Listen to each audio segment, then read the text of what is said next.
क्या आपने कभी सोचा है कि इस जीवन की शुरुआत कहाँ से होती है और मृत्यु के बाद हम कहाँ चले जाते हैं? क्या ये सफ़र केवल शरीर तक सीमित है या आत्मा भी यात्रा करती है? आज हम लेकर आए हैं गरुड़ पुराण की वो गुप्त बातें जो बताती है आत्मा का पूरा सफ़र, जन्म से लेकर मृत्यु और पुनर्जन्म तक। गरुड़ पुराण हिंदू धर्म के 18 महापुराणों में से एक है। यह भगवान विष्णु और उनके वाहन गरुड़ के संवाद के रूप में लिखा गया है। इस ग्रंथ में आत्मा की यात्रा, मृत्यु के बाद की दुनिया, यमलोक, स्वर्ग, नरक और पुनर्जन्म जैसे रहस्यमय विषयों का विस्तार से वर्णन है। गरुड़ पुराण केवल मृत्यु का ग्रंथ नहीं है, यह जीवन को समझने का ग्रंथ है। यह सिखाता है कि कैसे जीना चाहिए और कैसे कर्म करने चाहिए और मरने के बाद आत्मा किन किन अवस्थाओं से गुजरती है। भगवान विष्णु गरुड़ से कहते हैं, हे गरुड़, जब कोई जीव अपने कर्मों के अनुसार नया जन्म लेने योग्य होता है, तब उसकी आत्मा एक नए शरीर में प्रवेश करती है। कहा गया है कि जब माता पिता का संयोग होता है और माता का गर्भ शुद्ध और तैयार होता है, तब आत्मा अपने पूर्व जन्म के कर्मों के आधार पर उस गर्भ में प्रवेश करती है। गरुड़ पुराण के अनुसार आत्मा को नया शरीर तभी मिलता है जब पूर्व जन्म के कर्म पूरे नहीं हुए हो। गर्भ में आत्मा प्रवेश करते ही उसे पिछले जन्मों की सारी यादें होती है, परंतु जैसे जैसे शरीर विकसित होता है वह धीरे धीरे घूमने लगती है। गर्भ के अंदर आत्मा का अनुभव। गरुड़ पुराण में बताया गया है कि गर्भ के अंदर आत्मा को बहुत कष्ट होता है। वह तंग जगह में बंधी रहती है। माता जो भी खाती है उसका प्रभाव आत्मा तक पहुंचता है। वह वहां भगवान से प्रार्थना करती है, हे प्रभु, इस जन्म में मुझे आपकी भक्ति करने का अवसर दीजिए। मैं आपके नाम का जप करूंगा और इस संसार के मोह से मुक्त हो जाऊंगा। लेकिन जैसे ही वह जन्म लेती है, माया, भ्रम उस पर छा जाती है और वह सब कुछ भूल जाती है। जन्म, आत्मा का नया आरंभ। जन्म के क्षण में आत्मा गर्भ से निकलकर पहली सांस लेती है। यही वह क्षण होता है जब जीवन और कर्मों की नई यात्रा शुरू होती है। गरुड़ पुराण कहता है, जन्म का सुख अस्थायी है क्योंकि यह कर्मों का परिणाम है। जीव को फिर से उसी चक्र में प्रवेश करना पड़ता है जो उसने खुद बनाया है। हर मनुष्य अपने कर्म फल के अनुसार जन्म लेता है, कभी राजा के घर में, कभी गरीब के झोपड़े में, कभी पशु के रूप में तो कभी देवता के रूप में। जीवन का उद्देश्य, गरुड़ पुराण कहता है, मनुष्य शरीर ईश्वर की सबसे बड़ी देन है। यह शरीर इसलिए मिला है ताकि आत्मा मुक्ति प्राप्त कर सके, परंतु लोग मोह, लोभ, क्रोध, अहंकार में उलझकर जीवन का असली लक्ष्य भूल जाते हैं। इस जीवन का उद्देश्य केवल खाना, कमाना और मरना नहीं है, बल्कि अपने भीतर के परमात्मा को पहचानना है। जो व्यक्ति ऐसा नहीं कर पाता वह मृत्यु के बाद भी जन्म मरण के चक्र में घूमता रहता है। मृत्यु का क्षण और आत्मा का शरीर से निकलना। गरुड़ पुराण में बताया गया है कि जब मनुष्य के कर्म पूरे हो जाते हैं तब यमदूत उसे लेने आते हैं।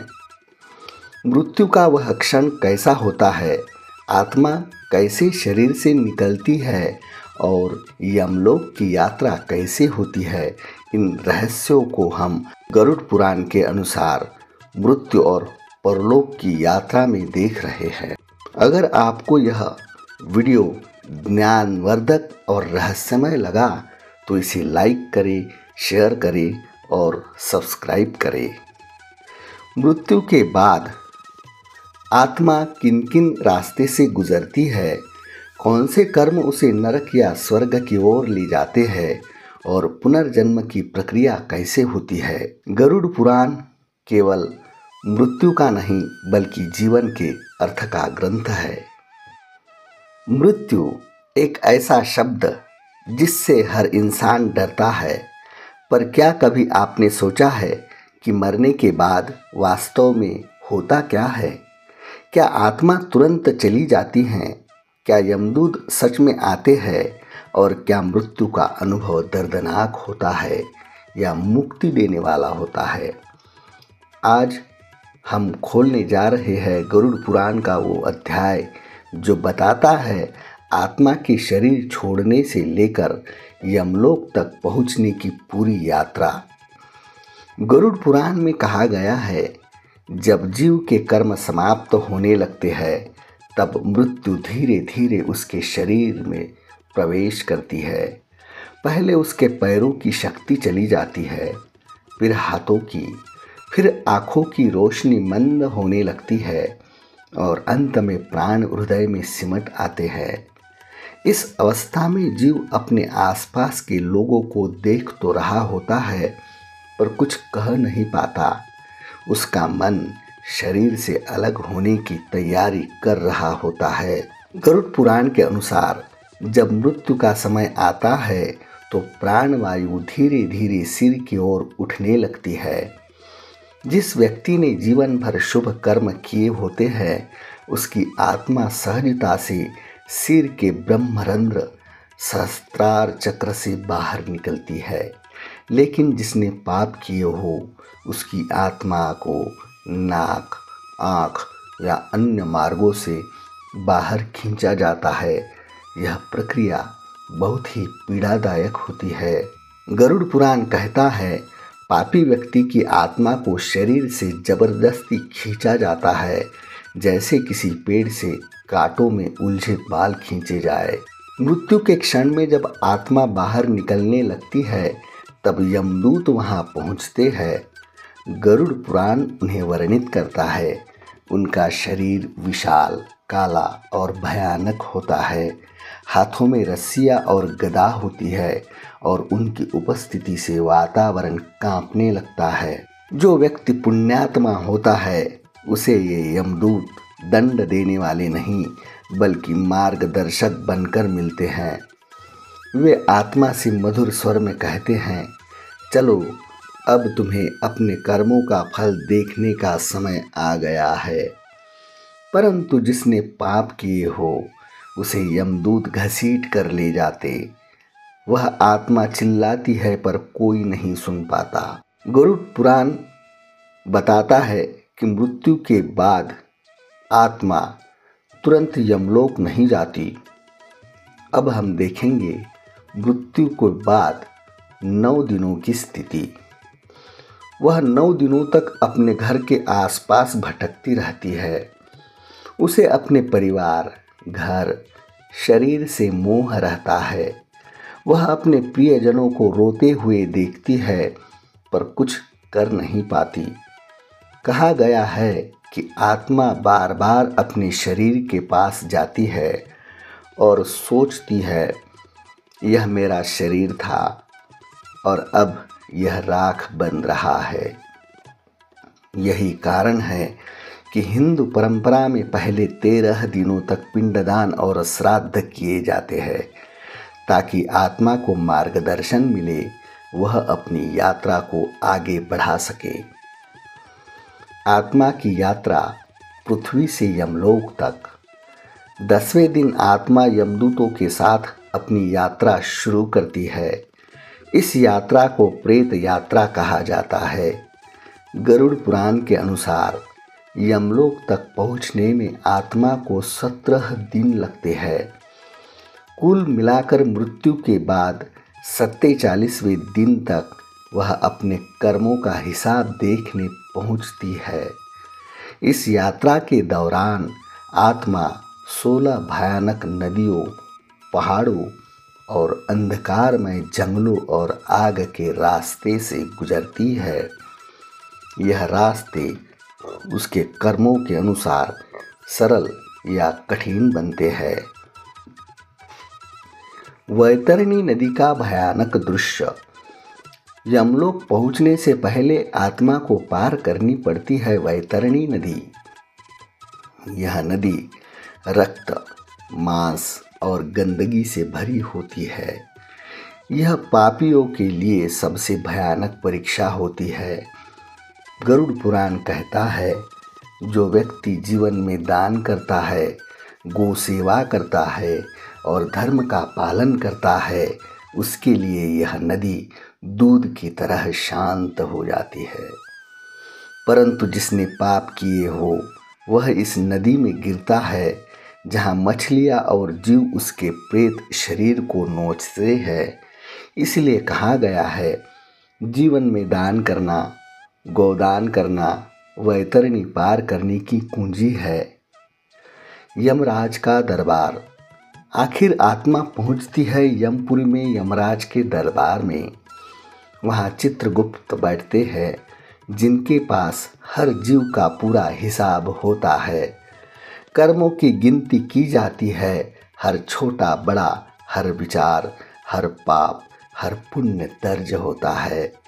यमराज मुस्कुराकर आत्मा से कहते हैं, हे जीव, तुमने जो बोया है अब वही काटोगे। पुण्यात्मा आत्माओं को स्वर्ग भेजा जाता है, जहाँ वे अपने शुभ कर्मों का फल भोगती है। पापी आत्माओं को नरक के 84 प्रकार में से उसके कर्मोनुसार भेजा जाता है। स्वर्ग और नरक का रहस्य। गरुड़ पुराण के अनुसार स्वर्ग नरक स्थायी स्थान नहीं है, ये केवल कर्मफल भोगने के स्थान हैं। जब आत्मा अपने कर्मों का फल भोग लेती है, तब उसे पुनर्जन्म लेना ही पड़ता है। जो व्यक्ति सच्चा भक्त होता है वह अंततः मोक्ष प्राप्त करता है, जहाँ न जन्म है न मृत्यु, केवल परम शांति है। हमें मृत्यु का भय क्यों होता है? गरुड़ पुराण में भगवान विष्णु कहते हैं, मृत्यु से डरने वाला वही है जिसने अपने जीवन में सत्य, धर्म और भक्ति का पालन नहीं किया। मृत्यु वास्तव में दुश्मन नहीं बल्कि जीव की यात्रा का दूसरा पड़ाव मात्र है। जो व्यक्ति हर दिन ईश्वर का स्मरण करता है, सत्कर्म करता है, उसके लिए मृत्यु भी सहज और सुखद हो जाती है। श्राद्ध और पिंडदान का भी रहस्य है। गरुड़ पुराण इस बात पर विशेष जोर देता है कि मृत्यु के बाद आत्मा को श्राद्ध और पिंडदान के माध्यम से शांति दी जानी चाहिए। 13वें दिन जब परिवारजन पिंडदान करते हैं तो आत्मा को यमलोक की यात्रा के लिए शक्ति और मार्गदर्शन मिलता है। इसीलिए कहा गया है, जो अपने पूर्वजों का श्राद्ध करता है वह स्वयं भी मृत्यु के बाद शांति प्रदान करता है। मृत्यु के बाद क्या सच में आत्मा लौटती है? गरुड़ पुराण के अनुसार कुछ आत्माएं मोह और अधूरे कर्मों के कारण पृथ्वी पर ही भटकती रहती है। इन्हें भूत या प्रेत कहा गया है। जब परिवार उनके लिए विधिवत कर्मकांड करता है तो वे मुक्त होकर अगले जन्म की ओर बढ़ती है। इसलिए पितृतर्पण, गायत्री जप, दान अत्यंत महत्वपूर्ण माने गए हैं। अभी तक आपने जाना आत्मा को कैसे शरीर छोड़ती है, यमदूत कैसे उसे ले जाते हैं और यमदूत में कैसे निर्णय होता है। अब अगले भाग में हम देखेंगे कि अपने कर्मों से हम उन भयानक जगहों से कैसे बच सकते हैं। मृत्यु के बाद जब आत्मा यमलोक पहुंचती है तब शुरू होती है सबसे बड़ी परीक्षा, कर्मों का लेखा जोखा। हर पाप, हर झूठ, हर बुरा कर्म चित्रगुप्त के लेखे में दर्ज होता है। और फिर यमराज निर्णय सुनाते हैं, कौन स्वर्ग जाएगा और कौन नरक जाएगा। आज हम जानेंगे गरुड़ पुराण में वर्णित 84 नरक, उनमें मिलने वाले दंड और हम उन रास्तों से बच सकते हैं कैसे। गरुड़ पुराण कहता है, जब जीव यमराज के दरबार में पहुंचता है तब उसके सभी जन्मों के कर्म चित्रगुप्त के सामने रखे जाते हैं। यहाँ झूठ बोलना, चोरी, हत्या, धोखा, लोभ, व्यभिचार, माता पिता का अपमान, सब कुछ विस्तार से लिखा होता है। यमराज के सामने कोई झूठ नहीं बोल सकता, क्योंकि वहाँ आत्मा की स्मृति पूर्ण रूप से जागृत हो जाती है। तब यमराज कहते हैं, हे जीव, तुम्हारे कर्मों के अनुसार स्थान दिया जाएगा, चाहे वह स्वर्ग हो या नरक। गरुड़ पुराण कहता है, नरक कोई स्थायी यातना नहीं है, यह केवल कर्मों की शुद्धि का स्थान है। जिसने पाप किए हैं उसे उनके परिणामों को भोगना ही पड़ता है, ताकि उसकी आत्मा अगले जन्म में शुद्ध होकर लौट सके। गरुड़ पुराण में नरक के 84 प्रकार बताए गए हैं। देखते हैं उनमें से प्रमुख और सबसे भयावह नरकों को समझते हैं। पहला नरक, जिसका नाम तमिश्र नरक। यह नरक उन लोगों के लिए है जो धोखा देते हैं, झूठ बोलते हैं या दूसरों का हक छीनते हैं। यहाँ आत्मा को अंधेरे में बांध दिया जाता है, जहाँ उसे पीड़ा, भूख और प्यास से तड़पाया जाता है। कहा गया है, जो दूसरे की मेहनत का फल छीनता है वह तमिश्र नरक में जाता है। 2. अंध तमिश्र नरक। जो व्यक्ति अपने गुरु, माता पिता या विश्वासी जनों को धोखा देता है वह यहाँ भेजा जाता है। यह नरक पूर्ण अंधकार से भरा होता है, जहाँ आत्मा को बार बार अंधेरे में गिराया जाता है और उसकी दृष्टि नष्ट हो जाती है। नंबर 3 पर है रव रव नरक। यह उन लोगों को मिलता है जिन्होंने निर्दोष जीवों की हत्या की हो। यहाँ भयानक जीव आत्मा को नोचते हैं, उसे वही पीड़ा देते हैं जो उसने दूसरों को दी थी। गरुड़ पुराण कहता है, जो दूसरे के प्राण लेता है उसे वही पीड़ा 1000 गुना लौट कर मिलती है। नंबर 4 पर आता है महारौरव नरक। यह नरक लोभियों और भ्रष्ट लोगों के लिए है। यहाँ आत्मा आग के सागर में फेंकी जाती है, जहाँ वह बार बार जलती है और फिर जीवित होती है। यह तब तक चलता है जब तक पाप समाप्त नहीं होते। नंबर 5 पर आता है कालसूत्र नरक। यह नरक अत्यंत भयानक है। यह उन लोगों को मिलता है जो कपट, क्रोध और हिंसा में जीवन बिताते हैं। यहाँ जलते लोहे की भूमि होती है, जहाँ आत्मा को उल्टा लटकाया जाता है। सूर्य की आग से वह भूमि और भी तप जाती है और आत्मा चिल्लाती है पर कोई सुनता नहीं है। 6 नंबर पर है असीपत्रवन नरक। यह नरक उन लोगों के लिए है जो पाखंडी, झूठे धार्मिक नेता या धर्म का दुरुपयोग करने वाले हो। यह पेड़ों की जगह तलवारें होती हैं। आत्मा जब भागती है तो वे पत्तों की तरह कटती है। यमदूत उसे फिर खींचकर वापस उसी जंगल में डाल देते हैं। नंबर 7 पर आता है शाल्मली नरक। जो लोग वासनाओं में डूबे रहते हैं, अविवाहित रहते हुए भी अनैतिक संबंध बनाते हैं, उन्हें यह नरक मिलता है। यहाँ आत्मा को कांटेदार वृक्ष से बांधा जाता है और यमदूत उसे भाले से बींधते हैं। नंबर 8 पर आता है शुकरमुख नरक। यह नरक अहंकारी और दूसरों का अपमान करने वालों को मिलता है। यहाँ आत्मा को सुअर के मुख वाले दैत्यों द्वारा काटा जाता है। जो अपने अभिमान में दूसरों को नीचा दिखाते हैं, उन्हें यह विनम्रता सिखाई जाती है। 9 नंबर पर आता है सर्पसत्ता नरक। जो व्यक्ति ईर्ष्या, द्वेष और ज्वलन से भरे होते हैं वे यहाँ जाते हैं। यहाँ हजारों सर्प आत्मा को डसते हैं और वह बार बार मरती और जीती है। यह सब तब तक चलता जब तक ईर्ष्या का विष समाप्त न हो जाए।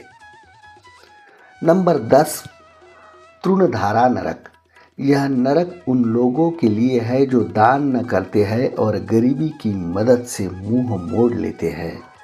यह आत्मा सूखे घास की तरह जलाया जाता है। उसमें बार बार मांगा जाता है कि दान करो, पर उसके पास कुछ नहीं होता। इसके अलावा भी और भी नरक है। संदिप्त नरक, चोरी और बेईमानी करने वालों के लिए। स्नान कुंड नरक, असत्य बोलने वालों के लिए। लाल भक्षक नरक, शराबी और नशेड़ी लोगों के लिए। सूचीमुख नामक नरक, दूसरों पर झूठे आरोप लगाने वालों के लिए। अवीची नरक, जो दूसरों को अपमानित करते हैं। कुक्कल नरक, जो पशुओं को कष्ट देते हैं। अंधकूप नरक, जो माता पिता का अनादर करते हैं। क्रोधन नरक, जो दूसरों को अपशब्द बोलते हैं। हर नरक आत्मा को एक ही बात सिखाता है, जो तुमने किया है वही तुम्हें लौट कर मिलेगा। अब बात करते हैं स्वर्ग की। गरुड़ पुराण बताता है कि स्वर्ग में वे आत्माएं जाती है जिन्होंने सत्य, दान, करुणा, भक्ति और सेवा का जीवन जिया हो। वहाँ सुख है, संगीत है, प्रकाश है, परंतु यह भी स्थायी नहीं होता। जब पुण्य समाप्त हो जाते हैं तो आत्मा को पुनः जन्म लेना पड़ता है। मोक्ष, आत्मा की अंतिम मुक्ति। गरुड़ पुराण कहता है, जो व्यक्ति केवल पुण्य और पाप से परे जाकर भक्ति और आत्मज्ञान के मार्ग पर चलता है वह मोक्ष को प्राप्त करता है। मोक्ष वह अवस्था है जहाँ न स्वर्ग है, न नरक, न जन्म है, न मृत्यु, केवल परमात्मा की शांति है। गरुड़ पुराण के सबसे बड़ा संदेश यही है कि कर्म से कोई नहीं बच सकता। भले ही संसार में न्याय न मिले, पर ईश्वर के दरबार में न्याय पूर्ण और निष्पक्ष होता है। हर अच्छे कर्म का परिणाम अच्छा जन्म और हर पाप का परिणाम दुखद जीवन होता है।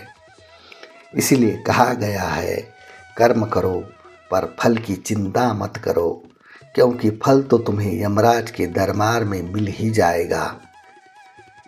जीवन में क्या करें ताकि नरक से बच सके।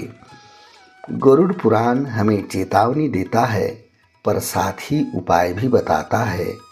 सत्य बोलो, क्योंकि झूठ तमिश्र नरक की ओर ले जाता है। दान करो, क्योंकि दान से वैतरणी पार होती है। अहंकार छोड़ो, क्योंकि अहंकारी आत्मा काल सूत्र में जाती है। माता पिता और गुरु का सम्मान करो, क्योंकि उनका अपमान करने वाला अंधकूप में गिरता है। ईश्वर का नाम जपो, क्योंकि यही मोक्ष का मार्ग है। मृत्यु के बाद आत्मा की यात्रा खत्म नहीं होती। नरक या स्वर्ग केवल अस्थायी पड़ाव है। आत्मा अमर है, अनंत है। वह तब तक यात्रा करती रहती है जब तक वह मोक्ष, परम मुक्ति को प्राप्त न कर ले।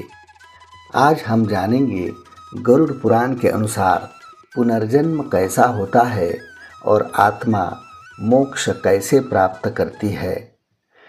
गरुड़ पुराण कहता है, जब आत्मा अपने कर्मों का फल भोग लेती है, चाहे वह नरक में हो या स्वर्ग में, तब उसे दोबारा जन्म लेना पड़ता है, क्योंकि जब तक सभी कर्मों का संतुलन नहीं बन पाता, आत्मा को भौतिक संसार में लौटना ही पड़ता है। यह पुनर्जन्म किसी भी रूप में हो सकता है। मनुष्य, पशु, पक्षी, कीट या देवता के रूप में, यह सब पिछले जन्मों के कर्मों पर निर्भर करता है। कर्म और पुनर्जन्म का सिद्धांत देखते हैं। गरुड़ पुराण में भगवान विष्णु गरुड़ से कहते हैं, हे गरुड़, आत्मा अपने कर्मों के अनुसार ही नया शरीर पाती है। जो जैसे कर्म करता है वैसा ही उसका अगला जन्म होता है। यदि किसी ने करुणा, भक्ति और सत्य का जीवन जिया हो तो वह श्रेष्ठ मानव जन्म या दिव्य लोकों में जन्म लेता है। परंतु जिसने पाप, हिंसा और छल किए हो वह निम्न योनि में जन्म लेता है। कभी पशु बनता, कभी कीट, तो कभी वृक्ष के रूप में जन्म लेता है। पुनर्जन्म की प्रक्रिया, आत्मा का नया शरीर पाना। गरुड़ पुराण बताता है कि जब आत्मा पुनर्जन्म के लिए तैयार होती है तब योग माया नामक शक्ति उसे नई मां के गर्भ में प्रवेश करवाती है। आत्मा अपने कर्मानुसार माता पिता, देश, परिस्थिति और रूप चुनती है।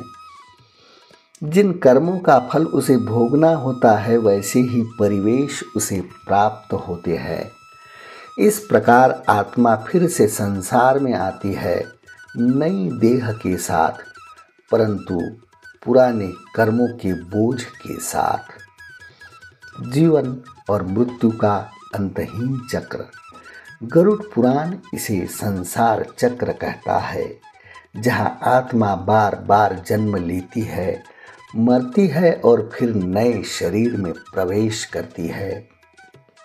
यह चक्र तब तक चलता है जब तक आत्मा ज्ञान और भक्ति के माध्यम से स्वयं को पहचान नहीं लेती। यही कारण है कि जीवन का लक्ष्य केवल जीवित रहना नहीं बल्कि मुक्त होना है इस अंतहीन चक्र से। मोक्ष, आत्मा की अंतिम मुक्ति। अब सबसे बड़ा प्रश्न, मोक्ष क्या है? गरुड़ पुराण कहता है, मोक्ष वह अवस्था है जब आत्मा अपने कर्मों और इच्छाओं से मुक्त होकर परमात्मा में लीन हो जाती है। यह वह स्थिति है जहाँ न जन्म है, न मृत्यु, न सुख है, न दुख, न बंधन है, न भय, केवल शुद्ध अस्तित्व, शांति और आनंद है। मोक्ष कैसे प्राप्त होता है? भगवान विष्णु गरुड़ से कहते हैं, हे गरुड़, मोक्ष कोई वस्तु नहीं, वह एक अवस्था है जो आत्मज्ञान और भक्ति से प्राप्त होती है। गरुड़ पुराण में मोक्ष के प्रमुख 5 मार्ग बताए गए हैं। ज्ञान योग, जब व्यक्ति आत्मा और परमात्मा के केवल एकत्व को जान लेता है। भक्ति योग, जब व्यक्ति पूर्ण समर्पण के साथ भगवान की शरण में जाता है। कर्म योग, जब व्यक्ति निष्काम भाव से कर्म करता है बिना फल की चिंता के। ध्यान योग, जब मन शांत होकर ईश्वर में लीन हो जाता है। सत्संग और सेवा, जब जीवन दूसरों के कल्याण में समर्पित हो जाता है। जो इन मार्गों में से किसी एक पर भी दृढ़ता से चलता है वह धीरे धीरे मोक्ष की ओर अग्रसर होता है। मोक्ष प्राप्त आत्मा का अनुभव कैसा होता है? गरुड़ पुराण कहता है, मोक्ष प्राप्त आत्मा कभी लौटकर नहीं आती। वह न तो स्वर्ग में जाती है, न नरक में, न पुनर्जन्म लेती है। वह परब्रह्म में लीन हो जाती है, जैसे बूंद समुद्र में लीन हो जाती है। उस अवस्था में केवल एक सत्य शेष रहता है, मैं वही हूँ जो भगवान है। मनुष्य जन्म का महत्व। गरुड़ पुराण में कहा गया है, मनुष्य शरीर प्राप्त करना अत्यंत दुर्लभ है। देवता भी इसे पाने की इच्छा रखते हैं, क्योंकि केवल मनुष्य ही वह प्राणी है जो अपने कर्मों के अनुसार सुधार सकता है, भक्ति कर सकता है और मोक्ष को प्राप्त कर सकता है। यही कारण है कि इस जन्म को मोक्ष द्वार कहा गया है। कर्मों से मुक्ति का उपाय। गरुड़ पुराण बताता है कि कर्मों से मुक्ति पाने के लिए केवल एक ही उपाय है, सच्ची भक्ति और आत्म साक्षात्कार। जो व्यक्ति भगवान का नाम जपता है, सत्कर्म करता है और दूसरों के साथ दूसरों के दुख को अपना समझता है, उसके पाप जल जाते हैं। भगवान विष्णु कहते हैं, जैसे सूर्य के निकलते ही अंधकार मिट जाता है, वैसे ही भक्ति के प्रकाश से पाप मिट जाते हैं। नाम स्मरण और जप का महत्व। गरुड़ पुराण में लिखा है, कलयुग में केवल नाम स्मरण ही सबसे बड़ा धर्म है। हर बार जब व्यक्ति ओम नमो नारायणाय या हरे कृष्ण हरे राम का जप करता है तो उसकी आत्मा शुद्ध होती है। नाम जप आत्मा को नरक से बचाता है, कर्मों का बोझ हल्का करता है और धीरे धीरे मोक्ष के द्वार खोलता है। जीवन में मोक्ष का अभ्यास। मोक्ष मृत्यु के बाद ही नहीं बल्कि जीवन में भी अनुभव किया जा सकता है। जब व्यक्ति लोभ, क्रोध, ईर्ष्या, अहंकार और वासनाओं के ऊपर उठ जाता है तब वह जीवन मुक्त कहलाता है, यानी जीवित रहते हुए भी मुक्त है। ऐसे व्यक्ति को किसी भय, किसी मोह की आवश्यकता नहीं होती। उसका हर कर्म भगवान को अर्पित होता है। वह जान लेता है, मैं यह शरीर नहीं, मैं आत्मा हूँ। गरुड़ पुराण का अंतिम संदेश। गरुड़ पुराण का सार यही है और जीवन मृत्यु केवल आत्मा की यात्रा के पड़ाव है। जो व्यक्ति धर्म, सत्य, दया और भक्ति के मार्ग पर चलता है उसके लिए मृत्यु भय नहीं, मुक्ति है। जो दूसरों को सुख देता है वह स्वयं शांति पाता है। जो ईश्वर को हर जीव में देखता है वह कभी नरक में नहीं जाता। आत्मा की अंतिम व्यवस्था।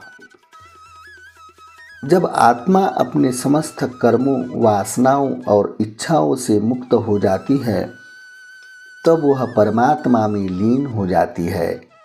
यह वह अवस्था है जहाँ न मैं बचता है न तू बचता है, केवल वह सर्वव्यापक, सर्वशक्तिमान ब्रह्म। यही है मोक्ष, यही है आत्मा की सच्ची मंजिल। गरुड़ पुराण अंत में यही सिखाता है, जो आया है उसे जाना ही है, लेकिन जाने से पहले इतना कर दो कि जब आत्मा शरीर छोड़े तो वह मुस्कुराकर कहे, मैंने जीवन को सार्थक बना दिया, दिव्य और शांति बना दिया। अगर आपको यह पूरी श्रृंखला ध्यानवर्धक लगी हो तो इसे लाइक करें, शेयर करें और सब्सक्राइब करें।